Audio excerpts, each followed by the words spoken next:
زه خالد یم لغمان څخه راغلی یم. اوس فلحال دلته کابل کې د خیاطي دکان لرم او خیاطي کوم.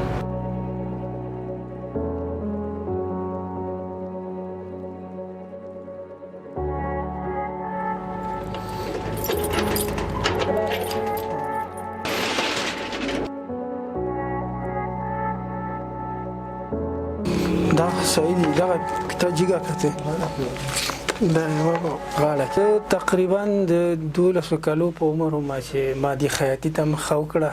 ډېره په سختۍ او مشکل سره دې ځای ته خدای پاک ورسولم.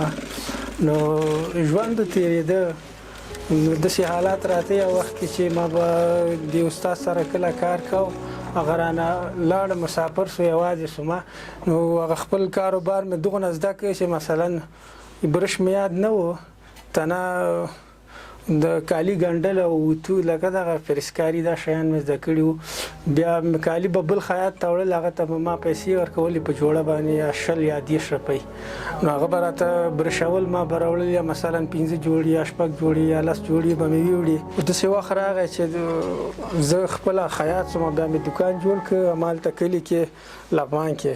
بالاخره استاد شوم، چې استاد شوم ما ډېر د خوشحالۍ احساس وکړ. بالاخره چې دوکان مې جوړ کړ، دا کور کلي یاران دوستان انډیوالان ټول خوشحاله و، کورنۍ خوشحاله وه چې والا دغه د سړی خیاط شو او خپل دوکان کاروبار وخت عمر تېرېده، خپل کاروبار هم کو. نو نظر د اقتصادي مشکلات زخ ډېر رسیدګي پوره نه کېدله. بیا مجبوره شو، بل حالات هم داسې وو، د جنګونو حالاتو، یو ورځ جنګ یو ورځ کراري یو ورځ جنګ، او دوکان هم زموږ د سړک په غاړه و. نو چې کله به لاړلو جنګ به کېده، اخر بیا ما داسې تصمیم ونیو راغلو کابل.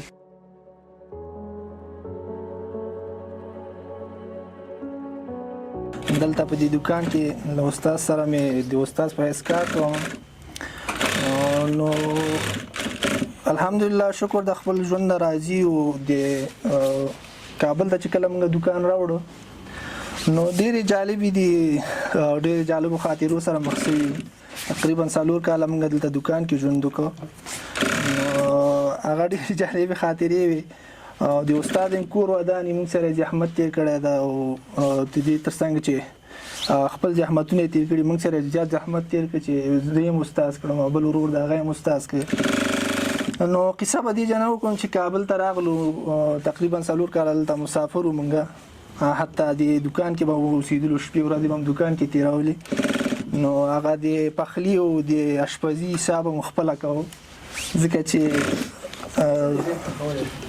نو الحمدلله لومړیو کې ډېره سخته وه، ځکه چې اشپزي یو سخت کار ده.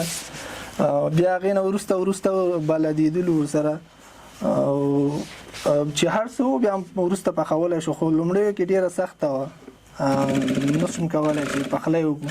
بیا وروسته بلد شولو هغه سره، پخلي سره، بیا هم هر څه پخوی شو. اوس الحمدلله اشپزي کې مکمل مهارت لرم.